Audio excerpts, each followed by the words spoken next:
So guys, नै pipe जरा होनोसै आङो दा देग्लाय बेसां खस्थ' नुवाखै जोंनि जाय हेलो लोगोफोर नोंथांमोनखौ आंनि गोमसार ब्लग चेनेलाव फिन खनसेबाव दिनैनि गोदान भिडिअ बरायनाय जालायबाय गाइस आं दिनै आंनि कन्टेन्टआ जादों जोंहा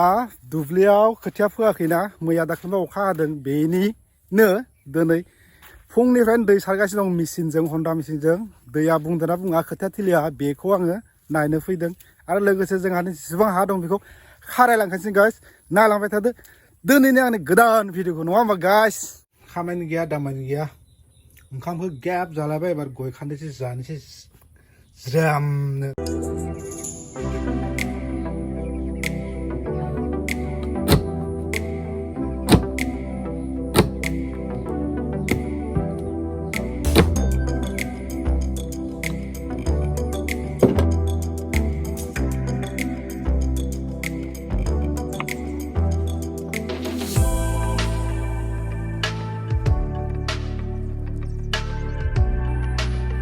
एबार थांनि दुब्लियाव खोथिया थिलि हालेवनाय दै सोनाय बेखौ नायहैनि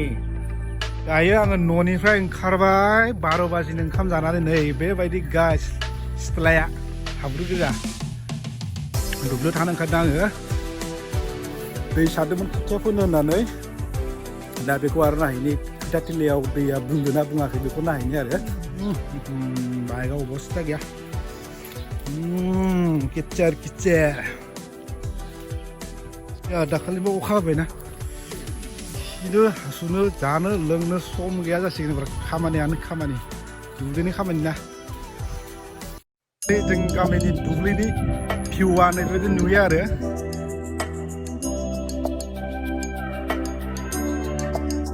ट्रेक्टर लिंदों फंबायखौहाय आइनो दाबो फैयाखै आं 12 बाजिनि ओंखाम जानानै आं दुब्लियाव आरो खेबसे फैफिनबाय आङो खोथिया थिलिया दै सोनाया बुंदोंना बुङाखै बेखौ सफैलायसिगोन आं फाइनालि दैया मोनफैमारबायलै नायनो र' नै बुंमारसिगोन नै खोथिया फोनो मोनसिगोन नै गाइस नै दैया फैबाय लागा मुवा मारिबाय दैखौ बोना लाबोनाय जादों आरो 1 बाजिसिगोन 11 ओंखाम जानानै फैबाय आं नोंसोरबो थांदों ओंखाम जानो आं ओंखाम जानानै फैबाय नै पाइपआ माथो लिकसो स्कुटिया लांदो थांदो ओंखाम पटा पटनो जानानै आरो फैफिनदो ओइ साबि गैया डिस्कुफोरा स्कुटिखौ लाना थां इन्डियानि फ्लेगा नै खोथियाथिलिनि फ्लेगा बेबायदि जायो नङा होमबा ना गाइस नोंथांमोन गाइस नै पाइप जरा होनोसै आङो दा लोगो मोनफैदों दुब्लियाव फैयै फैयै नै एक्सट्रा इउटुबार फंबायखौ लोगो मोनफैदों नै सब जरा जोबनांगोन पाइपआबो जिजोबनाय ना ओइ मोनसे लास्टनिया मेन खाथिखौ नायोब्रा नों नै देग्लाय बेसां खस्थ' नुवाखै जोंनि जाय नोंथांमोन ओरैनो मोनजाया खामानि मावनांगौ एसेबाबो नै दिनै मा होनो खोथिया फोनो थाखाय ओरैबायदि खस्थ' नांदों ना दैबो नांदों बेसेबा गोजाननिफ्राय नै फंबाया नै पाइप लिक जानायखौहाय खाथेगासिनो टिपजों इउटुबारानो ओरै इउटुबारफोराबो खामानि मावनांगौ बेसां होननांसिगोन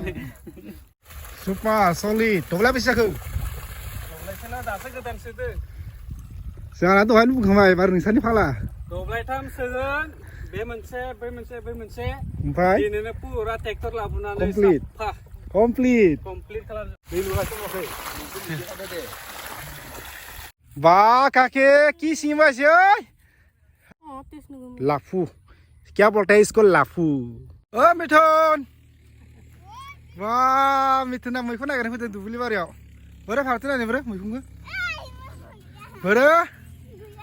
वाह मैखुन नागिरग्राफ्रा नै दुब्लि बारियाव आं दानि बुंनाया जोंहा ट्रेक्टर हालेवनो लेंदों होननाया सफैबाय ओरैजा हालेवगासिनो दङ बैलाय लागा लागा लागा लागा हाब्रु जाखाबाय माथोलै गायनो हाखासिगोन माथो नैबे जोंहानि मोसौ खालि मोसौ जा जा जा लागाव आलि सेफायनो थिनदोंमोन आङो आलि सेफायगासिनो दं हेवफुना हो आलिखौ नांला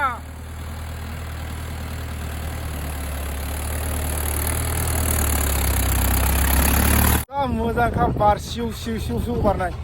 So guys, आं नै दा बे मबाइल लाबाय थानाय सोलिबाय थानायनि कभार बिदोंमोन आङो फ्लिपकार्टआव दा बे सफैबायना आं दा बेखौ लानो थांनोसै गाइस दैसिनाया जाबायना एबार होखानोसै खोथिया दिनै गोमोन खालामखानोसै